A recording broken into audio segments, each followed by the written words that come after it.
pada minggu-minggu yang bakal mendatang dan juga minggu ini, kau akan nampak energi aku akan sikit down. Makin dekat competition makin down. Mak aku pun cakap mak aku cakap macam fikir je lah ni last kau buat, just whack je lah. Bapak aku cakap banyak istighfar. Bapak aku pun boleh irritate aku tau sekarang. Dia punya level because kau kortisol tengah tinggi kan, different things tengah irritate kau. Macam tadi pagi dia tengah tengok Nujum Pak Belalang, and then lagu yang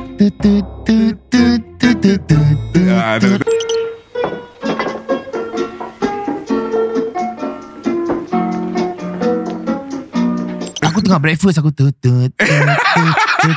macam ni music irritating. Kelakas. Aku dah dengar belalang kopi belalang kerik. Aku cakap sak kelakas, kau dah tak relevan. Macam tu tu. Kau imagine. Kelakas. Kau faham tak? Itu lagu